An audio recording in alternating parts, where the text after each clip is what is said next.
Je vous invite à ouvrir la parole de Dieu dans le livre de Ésaïe, Ésaïe chapitre 57. Le prophète Ésaïe chapitre 57, qu'on a commencé la semaine passée. Ceci est la troisième étude de la sainteté de Dieu et le 10e dans le cadre de notre série d'études par rapport aux attributs de Dieu. Il y a 12 semaines, nous avons regardé la sainteté de Dieu à travers les yeux du prophète Ésaïe. Nous avons examiné la vision d'Ésaïe, l'extraordinaire vision qu'il a eue et ce que le prophète a entendu aussi quand les anges déclarent sans cesse la sainteté absolue et suprême de Dieu. Nous avons vu que cette personne que Ésaïe a vue n'était autre que le Seigneur Jésus-Christ, celui qui est élevé et exalté, dont la traîne de la robe remplissait l'endroit, une représentation de sa valeur infinie, de son pouvoir et son statut suprême en tant qu'un monarque. D'ailleurs, si vous avez l'imagination, il ne faut pas penser à un petit trône, une petite pièce où Jésus était assis. Il faut penser vraiment large, vraiment grande. Ésaïe 6 utilise nous dit que la traîne remplissait le temple. Probablement votre traduction utilise temple. Mais le mot en hébreu c'est haïkal, que ça veut dire aussi un palace. Et selon le contexte, on peut déterminer si c'est le temple ou c'est un palace. Et ici, le contexte d'Ésaïe 6 qu'on a vu il y a 2 semaines, il parlait de roi Osias, il parlait de roi Jésus, il parlait d'un trône, il parlait d'une robe royale. Donc, on doit penser à un palace plutôt qu'un temple. Il faut penser à un palace, un énorme palace. Juste pour vous donner une idée, le palace du roi Salomon avait à peu près 1 km² de surface. Et Salomon est un petit roi comparé le roi Jésus, le roi ultime, le roi des rois et seigneur des seigneurs. La semaine passée, on a vu que la première réaction immédiate qu'on doit avoir vers la sainteté de Dieu, vers la triple sainteté exprimée par les anges, c'est la crainte de l'Éternel. Pourquoi? Parce que la triple sainteté qu'on voit de Dieu expose le trou noir du péché dans lequel nous sommes. La lumière rayonnante de la sainteté de Dieu expose l'obscurité effrayante qui habite dans notre cœur et dans notre nature. Sa loi parfaite ouvre notre casier judiciaire devant le juge de l'univers. La lumière de Dieu, la perfection de Dieu expose notre justice propre, notre attitude pharisaïque. Nous montre que nous sommes impuissantes de nous approcher de Dieu par nos propres œuvres et expose aussi notre confiance en soi. Parfois, on fait confiance en nous-mêmes, mais cette confiance est démolie une fois qu'on comprend la sainteté de Dieu. Et donc, la sainteté de Dieu nous fait avoir une crainte de l'Éternel, une crainte sainte et produit de Dieu. Bien plus que la révérence, mais une véritable crainte. D'ailleurs, il ne faut pas tomber dans l'erreur, mes amis. Il ne faut pas croire que parce que nous sommes déjà des chrétiens, parce que nous sommes déjà sauvés, nous sommes pardonnés de nos péchés, on ne doit pas avoir la crainte de l'Éternel, non. Mais notre statut en tant que pardonné ne rend pas Dieu moins saint que ce qu'il est. Souvenez-vous de Séraphin, souvenez-vous de ces anges de chapitre 6. Ils étaient parfaits, ils n'avaient pas de péché en eux, ils n'avaient pas de culpabilité, aucune honte. Ils avaient une perfection, une communion parfaite avec Dieu. Ils vivaient à jamais dans la présence de Dieu. Mais quand même, il avait non seulement une fascination et une révérence de Dieu, mais il avait une crainte de Dieu, de la sainteté de Dieu. Et comme on a lu il y a quelques moments juste avant le culte, Jérémie 32 nous dit que la crainte de l'Éternel, c'est même un cadeau qu'il nous donne en tant que chrétien, en tant que né de nouveau.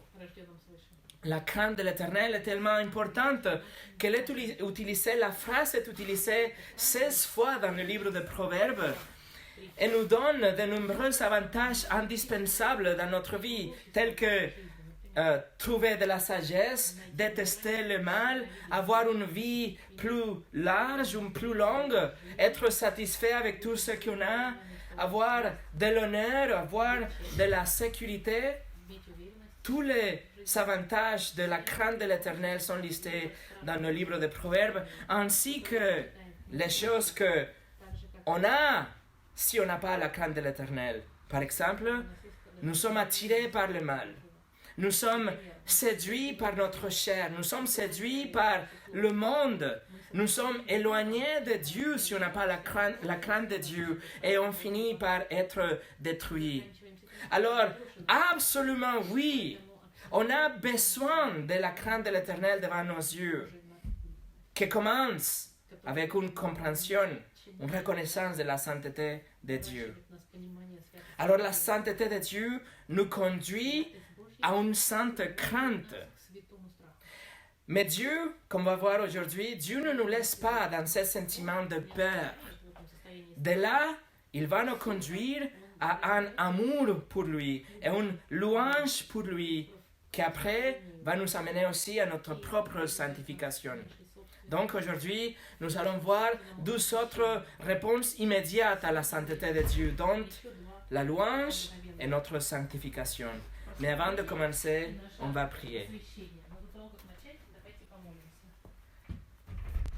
Seigneur, aujourd'hui qu'on va contempler encore une fois ta sainteté, je te demande que tu nous accordes, que tu nous donnes cette dose de crainte, que puisse nous amener à une louange de toi, une reconnaissance, appréciation de ton amour et ta grâce, et que de là, on puisse aller plus loin à chercher notre propre sanctification pour te honorer et te obéir. Seigneur, utilise la prédication de ta parole pour la sanctification de ton peuple, de ton Église. Au nom de Jésus. Amen. Alors, le message aujourd'hui s'appelle La sainteté de Dieu, notre réponse immédiate, partie 2, deuxième partie. La semaine passée, on a vu le chapitre 57 d'Ésaïe. On a vu la première partie de verset 1 jusqu'au verset 15, pardon. Aujourd'hui, on va reprendre le verset 15 et on va aller jusqu'à la fin du chapitre. Mais on ne va pas aller verset par verset comme on le fait d'habitude. On va juste aller chercher des aspects par rapport à la réponse immédiate à la sainteté de Dieu. Alors, on va lire ensemble Ésaïe 57 à partir du verset 15 jusqu'au 21. Dieu dit, en effet, voici ce que dit le Très-Haut, celui dont l'habitation est éternelle et le nom saint. J'habite dans les hauteurs et la sainteté, mais je suis aussi avec l'homme brisé et abattu, afin de redonner vie à l'esprit abattu, afin de redonner vie au cœur brisé. Non, je ne veux pas lancer éternellement des accusations. Je ne veux pas m'irriter indéfiniment, car il est trop faible devant moi, l'esprit, le souffle des êtres que j'ai moi-même fait. C'est à cause de ces profits criminels que je me suis irrité et que je l'ai frappé. Je me suis caché dans mon indignation et le rebelle a suivi les chemins que lui indiquait son cœur. J'ai vu sa conduite, mais je le guérirai. Je le guiderai, je lui assurerai une pleine consolation, à lui et à ceux qui sont en deuil à cause de lui. Je ferai naître la louange sur leurs lèvres, je donnerai la paix, oui, la paix à celui qui est loin et à celui qui est près, dit l'Éternel, et je le guérirai. Quant aux méchants, ils seront pareils à la mer agitée, qui ne peut pas se calmer, dont l'eau soulève la vase et la saleté. Il n'y a pas de paix pour les méchants, dit mon Dieu. Nous allons voir 3 parties aujourd'hui. Nous allons voir la sainteté que nous adorons. Numéro 2, la sainteté que nous imitons. Et numéro 3, la sainteté que nous oublions. On commence avec la sainteté que nous adorons. Après que Dieu a rappelé le peuple d'Israël de sa sainteté, regardez encore une fois ce qu'il déclare à travers le prophète Esaïe dans le verset 15. En effet, voici ce que dit le Très-Haut, celui dont l'habitation est éternelle et le nom saint. J'habite dans les hauteurs et la sainteté, mais je suis aussi avec l'homme brisé et abattu, afin de redonner vie à l'esprit abattu, afin de redonner vie au cœur brisé.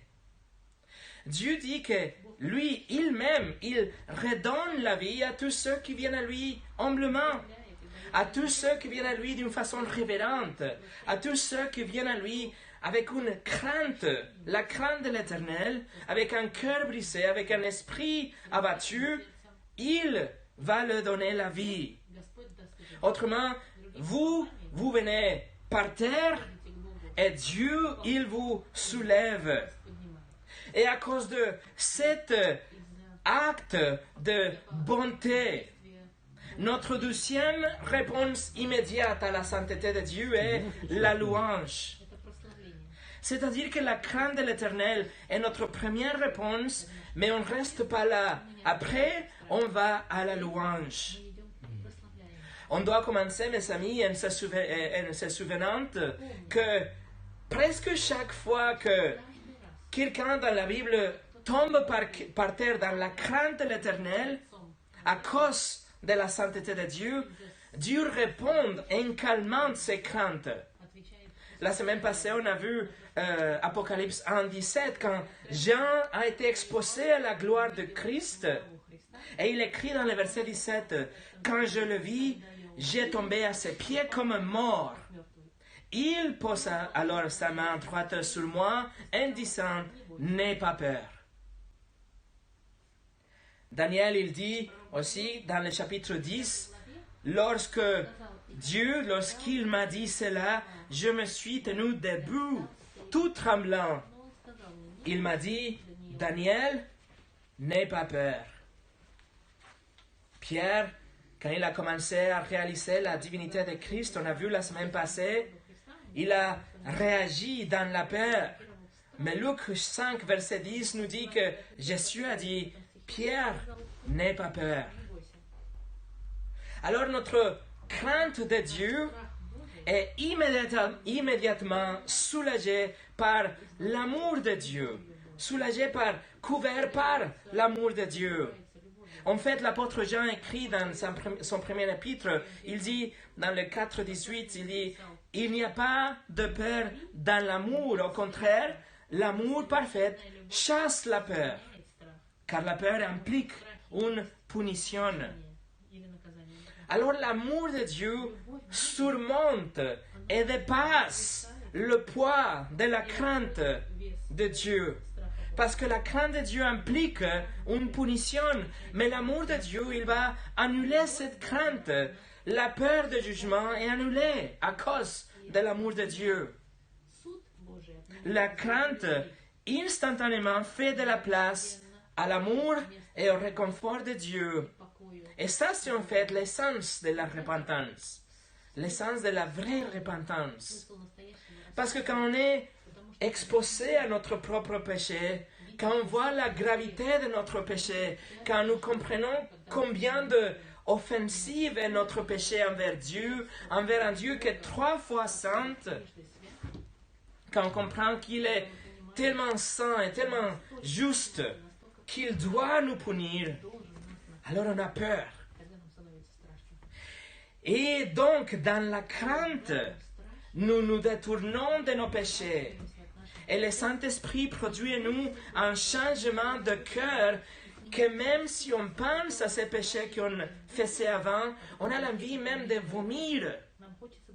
Et dans ces changements de pensée, il y a un changement aussi d'attitude, un changement de point de vue, où même nos actions ils vont changer. Donc la crainte de l'Éternel fait place à l'amour de Dieu pour la sainteté de Dieu, notre amour pour la sainteté de Dieu. Que même s'il a le droit et le pouvoir et il doit nous punir, il doit nous consommer, il nous pardonne et il nous purifie et il nous adopte et il nous embrasse. Son amour, sa miséricorde et sa grâce sont des raisons plus que suffisantes pour que nous l'adorions. Regardez le verset 16.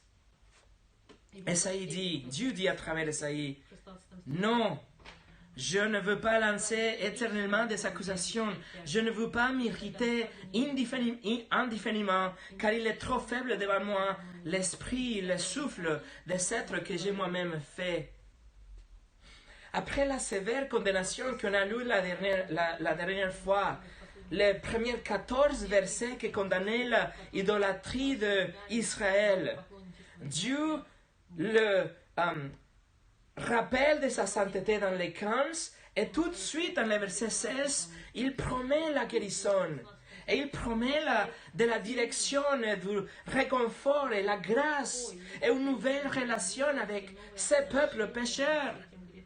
Et en fait, à partir d'ici jusqu'à Esaïe chapitre 66, le thème principal est la restauration d'Israël et la gloire future d'Israël, qui commence avec l'initiative de Dieu. C'est Dieu qui décide de pardonner, c'est Dieu qui décide de guérir et de donner du réconfort à tous ceux qui viennent à lui. Alors, comment pouvons-nous ne pas aimer ce Dieu? Comment pouvons-nous ne pas adorer ce Dieu qui pardonne de sa propre initiative? À travers Christ, nous sommes réconciliés avec Dieu. Notre péché a été imputé sur la croix de Christ et sa vie parfaite a été imputée en nous. Donc Dieu nous voit comme si on n'avait jamais péché. Et Dieu a puni son Fils pour nos péchés. Dieu a satisfait sa propre justice avec la vie, la mort et la résurrection de Christ et il nous donne le salut, nous donne le pardon des péchés lorsqu'on répond par la repentance et par la foi en Christ seul. Et ensuite, notre inimité qu'on avait avec Dieu devient la relation la plus intime. Et nous l'aimons. Et il nous aime d'une façon réelle. Jean a écrit dans sa première épître, chapitre 4, verset 19, il écrit « Quant à nous, nous l'aimons parce qu'il nous a aimés le premier. » Dieu prend l'initiative, il nous aime en première, et parce qu'il nous aime en première, nous l'aimons en retour. Il nous permet, parce qu'il nous aime, écoutez, parce qu'il nous aime, il nous permet d'avoir cette perception, de voir cet aperçu de sa sainteté, pour qu'on ait une crainte de lui. C'est-à-dire que grâce à son amour, on a la crainte de l'Éternel.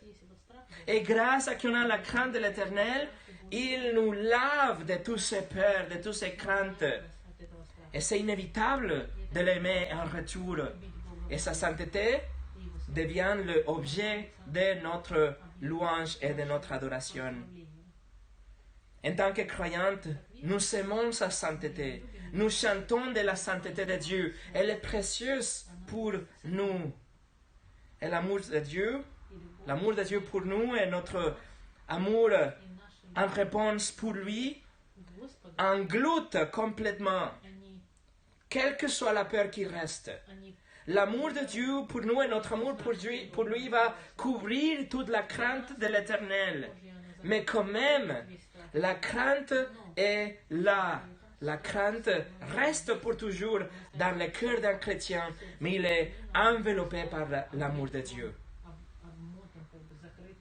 Alors, la sainteté même qui fait craindre et trembler un pécheur devient l'objet même de son louange une fois qu'il vient à Christ. Vous vous souvenez de Moïse, la dernière fois on a vu Moïse n'a pas pu voir le visage de Dieu parce qu'il aurait pu mourir à cause de la sainteté de Dieu. Et le peuple d'Israël avait peur de la brillance du visage de Moïse après qu'il ait exposé à la gloire de Dieu. Et pourtant, ce que le croyant on aimerait le plus, c'est de voir le visage de Dieu. Ce qu'on décide avec tout notre cœur est de un jour voir le visage glorieux de Dieu dans toute sa gloire, non voilé, non diminué, non filtré, mais voir Dieu pleinement, n'est-ce pas? La sainteté de Dieu devient quelque chose qui nous attire à Dieu. Nous voulons voir sa gloire. Nous voulons voir sa sainteté face à face. Nous voudrons voir Dieu sans aucun filtre, sans aucune voile. Et sa sainteté donc devient la raison plus importante pour laquelle il mérite notre louange et pour laquelle nous le donnons notre louange.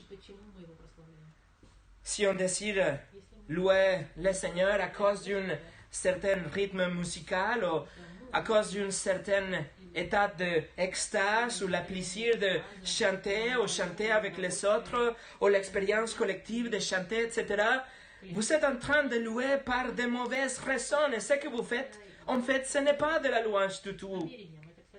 C'est la louange, c'est la sainteté de Dieu.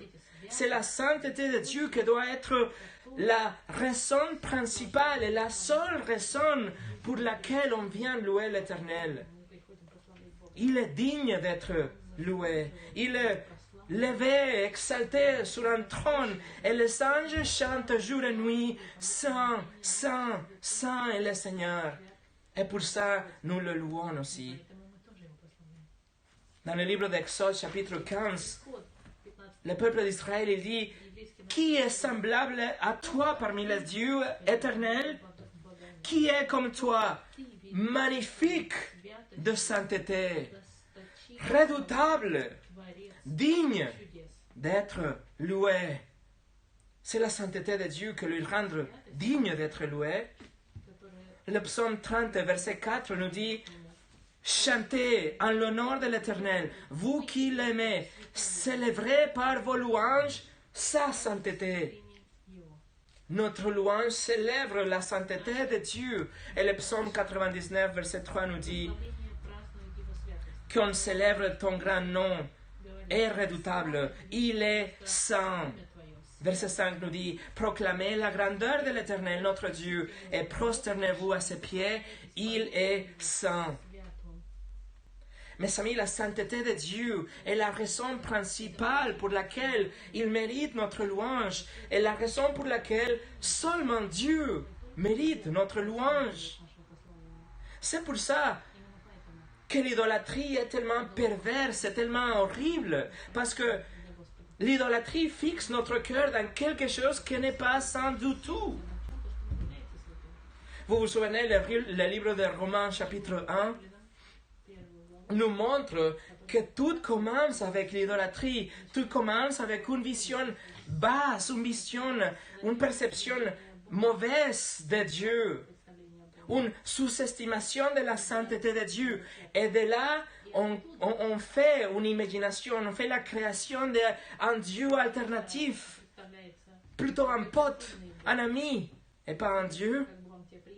Et de là, de cette sous-estimation de Dieu, la boule de neige roule et le péché commence à rouler et devient désastreux pour notre vie aussi, pour la société. Mais si notre louange est fondée dans la sainteté de Dieu, alors si notre louange est vraiment la sainteté de Dieu, l'effet sera complètement opposé et la guérison, la restauration commence. Nous devons cultiver vraiment une compréhension de la sainteté de Dieu. Nous devons vraiment nous rappeler, suivant de la sainteté de Dieu. Et les églises doivent proclamer la sainteté de Dieu. Et dans notre prière, on doit apercevoir et prier pour une appréciation de la sainteté de Dieu. Parce que quand on comprend la sainteté de Dieu, nous sommes provoqués à la craindre. Mais une fois qu'on est là dans la crainte, on est provoqué à l'adorer. Et la sainteté de Dieu devient l'objet de notre plus haute adoration. Regardez les versets 18 et 19 du chapitre 57 d'Ésaïe. Dieu dit, j'ai vu sa conduite, mais je le guérirai. Je le guiderai et je lui assurerai une pleine consolation à lui et à ceux qui sont en deuil à cause de lui. Je ferai naître la louange de ses lèvres. Vous voyez comme la louange est une conséquence de cette perception de la sainteté, l'amour de Dieu, la louange de leurs lèvres. La traduction en français, c'est la fruit de ses lèvres, mais en fait, il parle vraiment de la louange comme une conséquence de ce nouveau cœur qu'on a en tant que chrétien.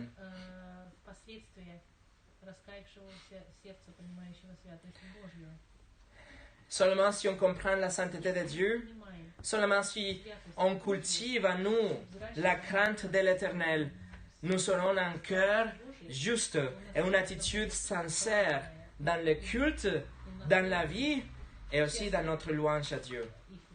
Cela vient juste avec la crainte de l'Éternel. Charles Spurgeon a dit, la louange de l'âme est l'âme de la louange. Et si vous ôtez l'âme de la louange, vous avez tué la louange. Elle devient sans vie et stérile par la suite. Voilà la sainteté que nous adorons. Numéro 2, la sainteté que nous imitons. La sainteté de Dieu produit de la crainte. La crainte produit en nous de l'amour, de la louange pour Dieu. Et cet amour pour Dieu commence à nous transformer. La louange et l'amour qu'on a pour Dieu commencent à changer notre caractère. On commence à devenir saint. On devient saint dans le sens qu'on devient séparé du péché. Nous voulons nous séparer de tout ce qui est du monde, de tout ce qui est de nature pécheresse. Et nous voudrions nous approcher beaucoup plus et plus de Dieu. Et cela, c'est vraiment une ironie. Parce que nous savons que seulement Dieu est saint. Nous savons que la sainteté appartient qu'à Dieu. Personne n'est saint comme Dieu. Dieu est le seul saint. La sainteté appartient qu'à Dieu. Pourtant, la sainteté de Dieu est un de ses attributs communicables. C'est une de ses attributs qu'il a décidé de nous laisser refléter, de nous donner l'opportunité de montrer aux autres comment est Dieu. Et il veut que nous nous efforçons à imiter la sainteté de Dieu, la séparation du péché, la perfection morale, etc. Nous voulons imiter la sainteté de Dieu, mais aussi nous sommes toujours commandés dans la Bible à poursuivre la sainteté dans notre vie. Par exemple, le livre de Deutéronome, chapitre 14, nous dit, « En effet, tu es un peuple saint pour l'Éternel, ton Dieu, et l'Éternel, ton Dieu, t'a choisi pour que tu sois un peuple que lui appartient parmi tous les peuples qui sont sur la surface de la terre. Tu es un peuple saint pour l'Éternel. » Lévitique 11, 44. En effet, je suis l'Éternel votre Dieu. Vous vous consacrerez et vous serez saints, car je suis saint. Vous ne vous rendrez pas impurs par tous ces reptiles qui rampent sur la terre. En effet, je suis l'Éternel qui vous a fait sortir de l'Égypte pour être votre Dieu, et vous serez saints, car je suis saint. Pierre, dans son premier épître, aussi, il cite ces passages de Lévitique. Il écrit en Pierre 1, 15, Au contraire, puisque celui que vous appelez est saint, vous aussi soyez saints dans toute votre conduite. En effet, il est écrit, vous serez saints car moi je suis saint. Et Paul écrit dans 1 Thessaloniciens aussi, chapitre 4, verset 7, en effet, Dieu ne nous a pas appelés à l'impureté, mais à la consacration. Et le grec pour ce mot, c'est agiasmos, que c'est le même mot pour sanctification. Donc, Dieu nous a appelés pour la sanctification, à la sanctification. La sanctification est notre travail, est quelque chose qu'on doit poursuivre. On doit être différent, on doit être séparé, on doit être mis à part du péché, on doit avoir un cœur qui est pur, on doit être saint pour le Seigneur. Ésaïe 57, notre texte, le verset 13 qu'on a lu la dernière fois, dit, la deuxième partie du verset 13 dit, en revanche, celui qui cherche refuge en moi héritera du pays et prendra possession de ma montagne sainte. Tous ceux qui viennent à lui prendront possession ou hériteront la montagne sainte. Mais pour ça, on doit être saints nous-mêmes. Notre sanctification nous prépare pour le paradis. Le livre de Hébreux, chapitre 12, verset 14, nous dit, très important, écoutez, recherchez la paix avec tous et la progression dans la sainteté. Sans elle, personne ne verra le Seigneur. Alors on est appelé à chercher une progression, à grandir dans notre sanctification. On doit comprendre, mes amis, que ce n'est pas notre sanctification personnelle que nous fait qu'on mérite le paradis. Non, pas du tout. Mais c'est parce que Dieu nous a déjà donné le paradis que nous sommes rendus aptes pour le paradis. Nous sommes appelés à grandir et progresser dans la sanctification. On doit être capable aujourd'hui de regarder en arrière et dire, oui, je suis plus éloigné des péchés qu'il y a un an.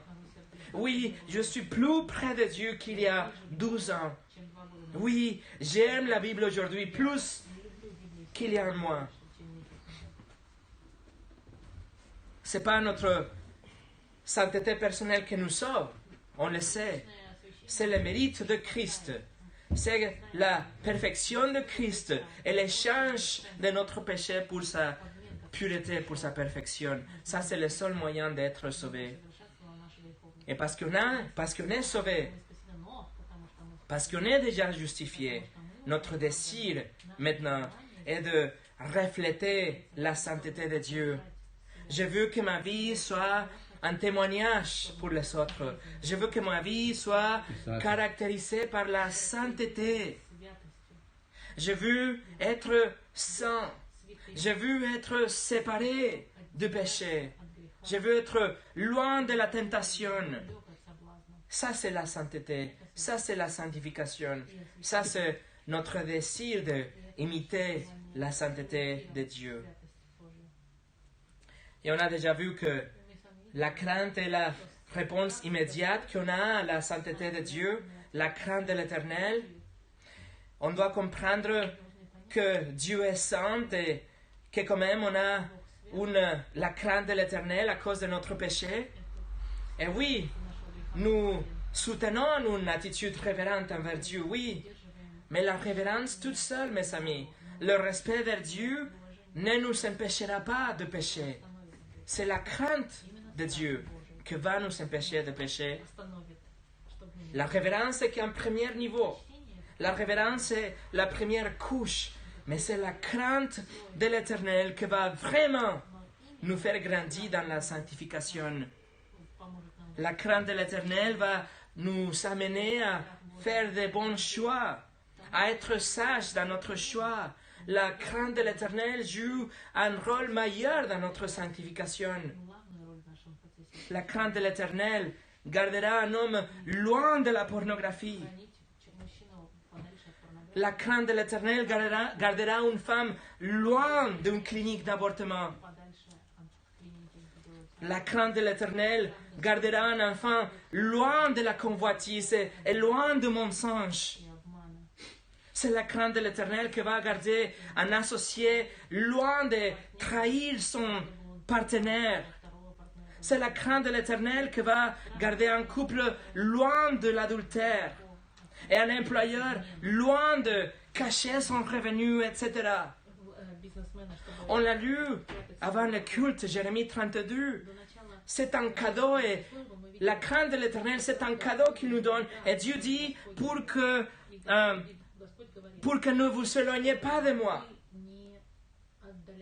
pour que ne vous détournez pas de moi. Je vous donne la crainte de l'Éternel. Alors la crainte de Dieu est quelque chose de sain, est quelque chose de bénéfique. C'est quelque chose qui est instruit dans la Bible. Et le plus qu'on va grandir dans la connaissance de Dieu, le plus qu'on va avoir la crainte de Dieu. Le plus qu'on va avoir la crainte de Dieu, plus on va avoir l'amour pour Dieu et une louange sincère. Et un désir profond de l'obéir. Et un désir de nous séparer de tout ce qui est péché et du monde. Autrement dit, si vous n'avez pas la crainte de l'Éternel, vous êtes loin de connaître Dieu. Vous êtes loin d'avoir une louange sincère et vous êtes loin d'une vraie sanctification dans votre vie. Tout commence avec la crainte de Dieu. Mes amis, priez vraiment pour une bonne dose quotidienne de la crainte de Dieu. Et votre vie chrétienne, votre parcours chrétien sera radicalement changé. Jésus nous dit aussi que c'est la parole de Dieu qui nous sanctifie. C'est la connaissance de la parole de Dieu, le caractère de Dieu qui nous montre qu'il est saint et qu'on a besoin de Saint-Esprit pour nous guider, pour effacer le péché dans notre vie et nous aider à résister à la tentation, etc. Mais tout commence, encore une fois, par la sainteté de Dieu, par la crainte de l'Éternel. Et puis, tout s'enchaîne. Tout s'enchaîne. La louange et la sanctification. En fait, ceux qui adorent quelque chose, les adorateurs, ils deviennent comme l'objet de leur adoration. Quelqu'un qui adore l'argent, par exemple, il va devenir quelqu'un de matérialiste. Quelqu'un qui adore la célébrité va devenir quelqu'un d'orgueilleux et quelqu'un d'égoïste. Quelqu'un qui adore les sports, il deviendra quelqu'un qui est saturé, qui parle de ces sports et sa vie tourne autour de ces sports. Quelqu'un qui adore ses enfants, sa famille, par-dessous de Dieu, devient quelqu'un qui n'est pas dans le cœur en accordance avec la volonté de Dieu. Quelqu'un qui n'est pas connecté vraiment avec les instructions de Dieu. Quelqu'un qui adore sa propre vie ou sa propre attitude à lui devient quelqu'un qui est un pharisien. Quelqu'un qui fait confiance à sa bonté, à ses propres bonnes œuvres, à ses actions. On devient comme ceux qu'on adore. Le psaume 115, verset 4 nous dit: leur idole, ce n'est que de l'argent et de l'or. Elles sont faites par la main des hommes. Elles ont une bouche, mais ne parlent pas. Elles ont des yeux, mais ne voient pas. Elles ont des oreilles, mais n'entendent pas. Elles ont un nez, mais ne sentent pas. Elles ont des mains, mais ne touchent pas. Elles ont des pieds, mais ne marchent pas. Leur gosier ne produit aucun son. Ils leur ressemblent. Ceux qui les fabriquent, tous ceux qui confient en elles.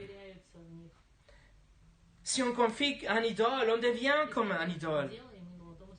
Mais si on adore le Dieu de la Bible, si on adore le Dieu qui est 3 fois saint, alors on va refléter sa sainteté. On va devenir comme lui de plus en plus tant qu'on vit. Paul écrit en 2 Corinthiens 3,18 « Nous tous qui, sans voile sur le visage, contemplons comme dans un miroir la gloire du Seigneur, nous sommes transformés à son image, de gloire en gloire par l'Esprit, du Seigneur. Et en Jean 3, 2 nous dit, « Bien-aimés, nous sommes maintenant enfants de Dieu, et ce que nous serons un jour n'est pas encore été révélé. Mais nous savons que lorsque Christ apparaîtra, nous serons semblables à lui, parce que nous le verrons tel qu'il est.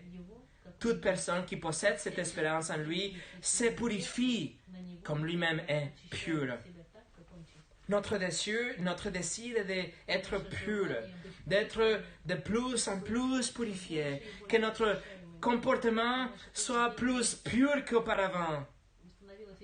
Et nous admirons la sainteté de Dieu, nous adorons la sainteté de Dieu, et nous devenons comme ce que nous adorons. C'est pour ça, mes amis, c'est essentiel de méditer sur la sainteté de Dieu et la mettre au premier plan. Et là, nous serons attirés naturellement par la louange, comme il est naturel pour une fleur de souffrir avec le soleil. Ça va être naturel pour nous de vouloir l'obéir, de vouloir nous séparer du péché, de vouloir résister à la tentation. Et nos pensées seront renouvelées. Nous n'allons pas penser comme on pensait il y a 12 ans, par exemple. On devient tout court plus comme Christ, plus comme on doit devenir.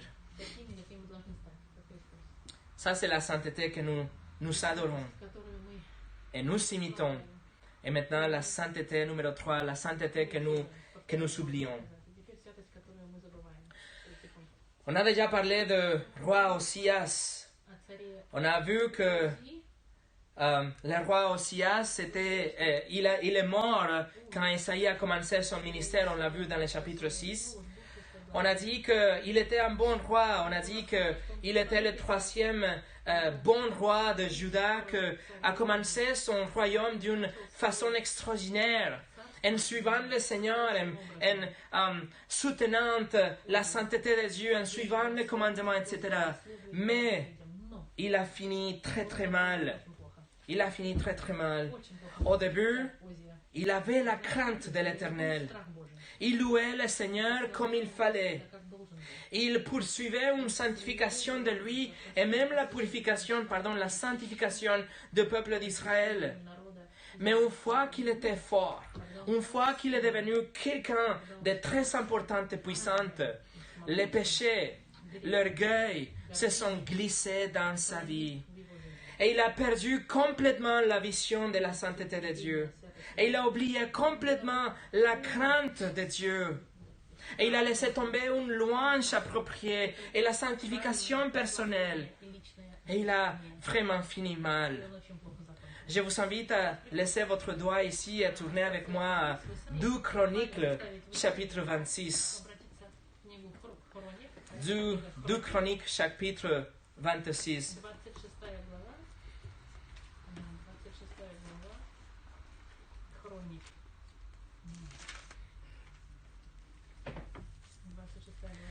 Deux Chroniques, chapitre 26, et à partir de verset 16, c'est écrit. Mais lorsqu'il fut puissant, son cœur fut si hautain qu'il provoqua sa perte. Il fit preuve d'infidélité envers l'Éternel son Dieu, en pénétrant dans le temple de l'Éternel pour brûler des parfums sur l'autel des parfums. Le prêtre Asaria le suivit avec 80 prêtres de l'Éternel, des hommes courageux, qui s'opposèrent au roi Osias et lui dirent « Tu n'as pas le droit, Osias, d'offrir des parfums à l'Éternel. Ces droits appartiennent aux prêtres, aux descendants d'Aaron qui ont été consacrés pour les offrir. Sors du sanctuaire, car tu commets un acte d'infidélité, et cela ne tournera pas à ton honneur devant l'Éternel Dieu. » L'irritation s'empara d'Osias, qui tenait déjà un essensoir comme il s'irritait contre les prêtres. La lèpre éclata sur son front, sur les yeux des prophètes, dans la maison de l'Éternel, près de l'autel des parfums. Le prêtre Asaria et tous les prêtres le regardèrent et virent qu'il avait la lèpre au front. Ils le poussèrent précipitamment dehors, et lui-même s'empressa de sortir parce que l'Éternel l'avait frappé. Le roi Osias fut lépreux jusqu'au jour de sa mort. Il habitait dans une maison isolée en raison de sa lèpre, car il fut exclu de la maison de l'Éternel. C'était Jotam, son fils, qui était responsable du palais royal et jugeait le peuple du pays. Ce chapitre décrit de verset 1 jusqu'au 15 l'ascension d'Osias. Mais à partir de verset 16, en fait le verset 16 commence avec « mais ». Et à partir de là, il devient orgueilleux et le péché rentre dans sa vie et fait tomber le jugement horrible de l'Éternel et une morte tout solitaire. Osias a considéré lui-même plus digne, plus importante que les lois de Dieu. Il a considéré qu'il avait le droit d'ignorer les commandements de Dieu, de contourner le prêtre, d'ignorer la loi de Lévitique, rentrer dans le temple lui-même pour faire quelque chose qui était considéré comme saint, une activité consacrée pour le prêtre, brûler l'encens, brûler des parfums. Il a tout ignoré et il essayait de faire ce qu'il ne fallait pas. En fait, la loi prescrivait la peine de mort pour quelqu'un qui faisait ça. Osias, mes amis, il a complètement oublié la sainteté de Dieu. Il a complètement perdu la crainte de l'Éternel.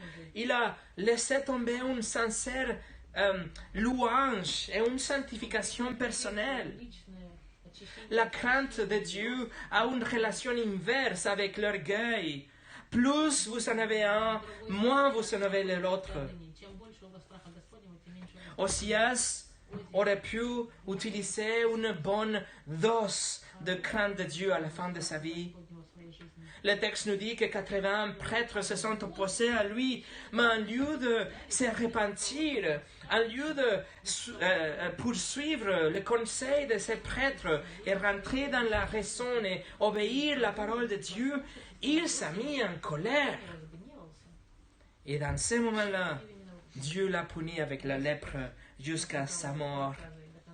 Et ensuite, ce que c'est ironique, il n'a pas voulu obéir le prêtre, mais par la suite, il a dû être séparé parce que c'était la prescription de prêtre et de la loi de Lévitique. Et il est mis à part dans une maison toute seule. Il n'a jamais pu rentrer dans le temple encore une fois et il est mort tout seul. Quelle fin tragique! Quelle fin tragique pour quelqu'un qui oublie la sainteté de Dieu, pour quelqu'un qui ignore la crainte de l'Éternel, quelqu'un qui prend la louange légèrement, quelqu'un qui abandonne sa propre sanctification. Il était puni en vie. En vie. Et pour nous préparer pour finir, retournez au chapitre 57 d'Ésaïe. Chapitre 57 d'Ésaïe, à partir du verset 17 jusqu'à la fin. C'est à cause de ce profit criminel que je me suis irrité et que je l'ai frappé. Je me suis caché dans mon indignation et le rebelle a suivi le chemin que lui indiquait son cœur. J'ai vu sa conduite, mais je le guérirai. Je le guiderai, je lui assurerai une pleine consolation. À lui et à ceux qui sont en deuil à cause de lui. Je ferai naître la louange sur ses lèvres. Je donnerai la paix. Oui, la paix à celui qui est loin et à celui qui est près, dit l'Éternel, et je le guérirai. Quant aux méchants, ils seront pareils à la mer agitée, qui ne peut se calmer, dont l'eau soulève la vase et la saleté. Il n'y a pas de paix pour le méchant, dit mon Dieu. Même si ces versets ne parlent pas de Osias directement, c'est une représentation de peuple d'Israël comme s'il était une personne, comme s'il était un rebelle. Mais cela nous rappelle quand même de ce triste destin d'un bon roi. La fin tragique de quelqu'un qui a sous-estimé la sainteté de Dieu, qui ignorait la sainteté de Dieu et la crainte de l'Éternel, que ça laissait amener par le péché, ça laissait amener pour la convoitise et toutes sortes de péchés, en lieu de grandir dans la sanctification. Quelqu'un que Dieu a frappé tout de suite, en vie. Dieu ne l'a pas jugé après, il a jugé en vie. Mais Dieu dit dans le texte qu'on vient de lire que cette personne peut être guérie. Cette personne peut retrouver la louange dans ses lèvres. Il peut retrouver la paix dans sa vie et être un instrument de la paix pour des autres. Qu'est-ce qu'il faut faire alors? Si on est comme Osias, il faut avoir la repentance. Il faut se repentir. Il faut se détourner vers Christ. Celui qui est mort pour vous. Celui qui peut vous donner la guérison et le réconfort, et pour vous adopter, pour vous pardonner de tout ce que vous avez fait dans votre orgueil, dans votre ignorance de la sainteté de Dieu, dans votre absence de la crainte de l'Éternel. Mes amis, tout commence avec la sainteté de Dieu. Tout commence avec la reconnaissance de notre péché, la reconnaissance de notre problème, un jugement. Et ensuite, l'amour pour Dieu est développé, grâce à sa miséricorde, grâce à qu'on voit son pardon. Et on aime Dieu, il nous aime, nous on l'aime. Et on a ce désir de grandir dans une vie pieuse, d'une sanctification. On veut être séparé du péché, mais on doit cultiver la sainteté dans notre vie et on doit cultiver la crainte de l'Éternel pour toujours. Laissez-moi finir avec une prière par A.W. Tozer. Il a dit: Oh Seigneur, le temps passe si vite, s'envolant comme un oiseau effarouché. Le oiseau du temps est en plein vol et son vol se termine bientôt. La vigne de la vie suit goutte par goutte et les feuilles de la vie tombent une par une. Vient-on devant le Dieu très saint, chaque homme apparaît pour rendre compte des faits et des actions faites dans son corps. Ô Père, garde-nous sur une notion de sainteté, que nous ne pouvons pas pécher. Et puis nous excuser, mais que la repentance soit aussi importante que notre vie. C'est ça notre prière, avoir une vie de sainteté et avoir une vie de crainte vers l'Éternel, avec une louange et avec une sanctification dans notre vie. Grâce à la grâce de Dieu, grâce à la grâce de ce Dieu qui est 3 fois saint, le seul Dieu saint. Mes amis, voici votre Dieu. Prions. Seigneur, avec Tozer, nous prions qu'on ait une vie pieuse, une vie qui poursuit la sainteté, une vie qui a la crainte de Dieu devant nos yeux, dans chaque seconde. Seigneur, je te prie qu'on puisse développer et cultiver dans nos propres vies, dans notre propre dévotion, une crainte sainte pour toi, une appréciation de ta sainteté et une vie en tant qu'adorateur sincère, et une vie de sanctification, une vie qui poursuit la sanctification, nous éloigner du péché, être de bons témoins envers les autres, d'abord ici, parmi nous, et ensuite pour que les autres puissent voir notre vie. Seigneur, ne laisse pas qu'on tombe dans la tentation, ne laisse pas qu'on tombe dans un destin comme ce de roi Osias, mais qu'on puisse avoir toujours présente la crainte pour toi et l'amour pour toi. Au nom de Jésus. Amen.